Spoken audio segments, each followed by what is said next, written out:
हर doctor remdesivir recommend कर रहा है, लोग रेमडेसिविर के लिए पागलों की तरह घूम रहे हैं, बाजार में वो मिल नहीं रही है। लेकिन WHO के हिसाब से रेमडेसिविर का लगवाने का कोई फ़ायदा नहीं है और WHO बिल्कुल रिकमेंड नहीं करता कि आप रेमडेसिविर लगवाएं। WHO के हिसाब से बिल्कुल भी स्टीरॉयड लेने की ज़रूरत नहीं है। स्टीरॉयड लेने से आपको नुकसान ज़्यादा होगा, फ़ायदा कम होगा।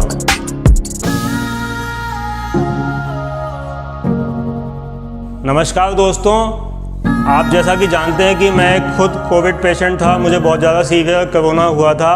उस अनुभव के आधार पे और WHO की वेबसाइट पे जो कि सबसे ज़्यादा सर्टिफाइड चीज़ है, उस पर जो लिखा है उसके आधार पे मैं आपको कुछ जानकारी देना चाहता हूँ कि कैसे कोरोना के पहले हमें क्या एहतियात रखना चाहिए। सबसे पहले हमें अपना विटामिन डी का सप्लीमेंटेशन करना चाहिए। यदि विटामिन डी कम है हमें चेक कराना चाहिए। इसके अलावा हमको प्राणायाम करना चाहिए जिससे हमारे लंग्स खुले रहें। हमको उल्टा लेटने की प्रैक्टिस ज़रूर करना चाहिए, क्योंकि कोरोना में जब भी कोई पेशेंट क्रोनिक होता है, वेंटिलेटर पे जाता है, तो डॉक्टर उसको उल्टा लेटाने की कोशिश करता है। और मेरे रिश्तेदारी में ऐसा हुआ कि वो पेशेंट उल्टा नहीं लेट पाया, उनका बहुत पैसा खर्च हुआ, लेकिन वो नहीं बच पाए क्योंकि वो उल्टा नहीं लेट पाए। तो हमें पहले से ही उल्टा लेटने का भी प्रैक्टिस हो तो हमारे लिए बहुत बेहतर होगा। इसके अलावा यदि हमें ऐसा लग रहा है कि हमें कोरोना हो सकता है, तो हमें अपने डाइट को थोड़ा थोड़ा पहले से ही चेंज करते रहना चाहिए। हमें कुक्ड फूड कम करना चाहिए और एनिमल फूड बिल्कुल नहीं लेना चाहिए। इसके बाद मैं आपको बताना चाहूँगा कि कोरोना होने के बाद हमें क्या करना चाहिए। WHO की वेबसाइट के अनुसार यदि कोरोना आपको हो गया है तो आप या तो सीवियर पेशेंट हो या नॉन सीवियर पेशेंट हो। यदि आप सीवियर पेशेंट हो तो आपको ऑक्सीजन पे आप जा चुके हो, आपका जो ऑक्सीजन लेवल है वो 90 से कम है, या आपका CRP लेवल 10 से ज़्यादा है। यदि ऐसी स्थिति है तो आपको बहुत ज़्यादा एहतियात की ज़रूरत है। यदि ऐसी स्थिति नहीं है तो आपको WHO के हिसाब से बिल्कुल भी स्टीरॉयड लेने की ज़रूरत नहीं है। स्टीरॉयड लेने से आपको नुकसान ज़्यादा होगा, फ़ायदा कम होगा। इसके अलावा कोरोना एक वायरल डिजीज़ है, इसमें एंटीबायोटिक बिल्कुल भी काम नहीं करती है।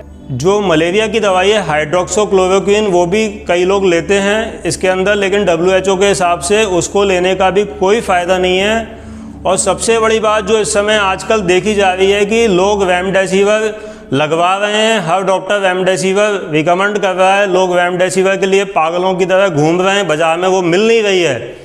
लेकिन WHO के हिसाब से रेमडेसिविर का लगवाने का कोई फ़ायदा नहीं है और WHO बिल्कुल रिकमेंड नहीं करता कि आप रेमडेसिविर लगवाएं। तो इसको आपको ध्यान में रखना है। मेरी पर्सनल नॉलेज में एक दवाई है आर्ट ऑफ लिविंग की, वो मेरी पर्सनल दवाई नहीं है, कबासो कुडिनी, उसके बहुत अच्छे रिजल्ट हैं, वो आप ले सकते हैं। नारियल पानी ले सकते हैं आप, 100% रॉ डाइट पे जा सकते हैं, उससे आपकी हीलिंग पावर उस समय बढ़ जाएगी। आपको शरीर को खाना पचाने के लिए ज़्यादा समय व्यतीत नहीं करना पड़ेगा, वो आपके कोविड रिलेटेड एंटीबॉडीज़ जल्दी से बना पाएगा, जल्दी आपको ठीक कर पाएगा। तो आप अपनी डाइट का ध्यान रखें। इसके अलावा आजकल अखबारों में आ रहा है कि कई कोविड पेशेंट, उनका इलाज होता है, वो ठीक हो जाते हैं, नेगेटिव आ जाते हैं, उसके 2-4 दिन बाद उनकी डेथ हो जाती है, 10-5 दिन बाद उनकी डेथ हो जाती है। तो ऐसे कोविड पेशेंट जो ठीक हो चुके हैं उनको उसके बाद भी अपना ख्याल रखना है, उनको ऑक्सीजन लेवल अपना लगातार चेक करते रहना है। और यदि वो 94 के नीचे जाता है तो उनको ऑक्सीजन थेरेपी का यूज़ करना है, अपने पास ऑक्सीजन कंसनट्रेटर लगाना है, उसको ऑक्सीजन को लेना है। उसके अलावा जब तक वो बिल्कुल ठीक नहीं हो जाते हैं तो हमको प्रोन पोजीशन में लेटना है, उल्टा लेटना है। आपको नारियल पानी ज़्यादा से ज़्यादा पीना है, रॉ खाना है उसके बाद, और प्राणायाम करते रहना है जब तक आपके लंग्स पूरी तरह खुल नहीं जाते। और आपको 2-5 मिनट की एरोबिक्स भी करनी है जिससे आपके फेफड़ों को थोड़ी सी खुलने में मदद मिले। इसी के साथ आपको कोरोना होने के बाद अपना एंटीबॉडीज़ चेक ज़रूर करा लेना चाहिए, क्योंकि इससे आपको ये पता लग जाएगा कि कोविड के खिलाफ आपका शरीर एंटीबॉडीज़ बना चुका है। और यदि ये बना चुका है तो अब आपकी रिकवरी बहुत ज़्यादा आसान हो गई है।